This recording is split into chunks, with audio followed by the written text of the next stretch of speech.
Tôi không biết anh là ai cả. Anh cũng không cần biết tôi là ai đâu. Nhưng người con gái mà anh đang yêu á, cô ấy đã từng là tất cả mọi thứ đối với tôi. Đã từng thật nhiều hạnh phúc, nhưng tôi đã lỡ để mất cô ấy rồi. Bây giờ tôi xin anh một điều duy nhất lúc này thôi.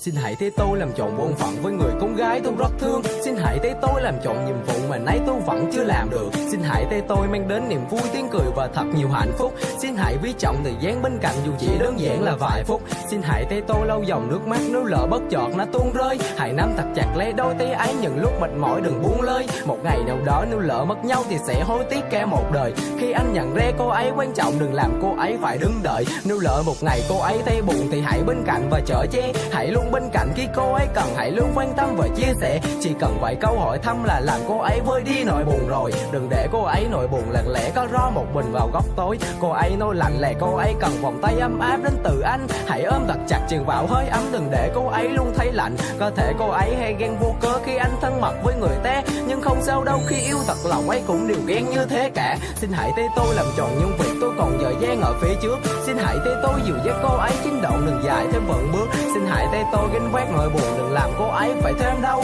Xin hãy thấy tôi che chở cô ấy khỏi cơn giá lạnh giữa đêm thâu. Xin hãy thấy tôi làm tròn những việc tôi còn dở dang ở phía trước.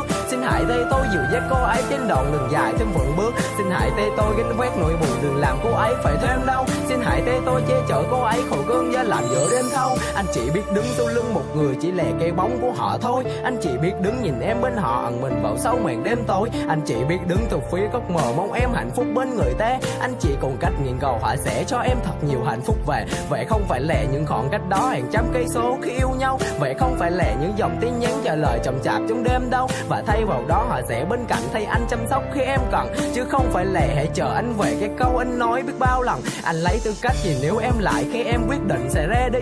Khi lúc yêu nhau em chẳng được chi bản thân anh đây chẳng ra gì. Anh đâu có gì so sánh với họ khi gặp mặt em cũng không thể. Anh biết muốn quên đi người mình yêu nhiều hơn tất cả lại không dễ. Nhưng anh biết mình phải làm cách nào cái không làm gì cho em đây. Đành phải lùi mình vào phía đằng sau nhưng được cho em đi tiếp vậy. Hãy hứa với anh sống cho thật tốt khi không có anh nữa em à. Còn phần về anh tôi chỉ còn xin một điều duy nhất lúc này là xin hãy thấy tôi làm trọn những việc tôi còn dở dang ở phía trước. Xin hãy thấy tôi dìu dắt cô ấy trên đầu đừng dài thêm vững bước. Xin hãy thấy tôi gánh vác nỗi buồn đừng làm cô ấy phải thêm đau. Xin hãy thấy tôi che chở cô ấy khỏi cơn giá lạnh giữa đêm thâu. Xin hãy thấy tôi làm tròn những việc tôi còn dở dang ở phía trước. Xin hãy thấy tôi dìu dắt cô ấy trên đầu đừng dài thêm vững bước. Xin hãy thấy tôi gánh vác nỗi buồn đừng làm cô ấy phải thêm đau. Xin hãy thấy tôi che chở cô ấy khỏi cơn giá lạnh giữa đêm thâu. Xin hãy thấy tôi làm trọn những việc tôi còn dở dang ở phía trước. Xin hãy thấy tôi dìu dắt cô ấy trên đầu đừng dài thêm vững bước. Xin hãy thấy tôi gánh vác nỗi buồn đừng làm cô ấy phải thêm đau. Xin hãy thấy tôi che chở cô ấy khỏi cơn giá lạnh giữa đêm thâu.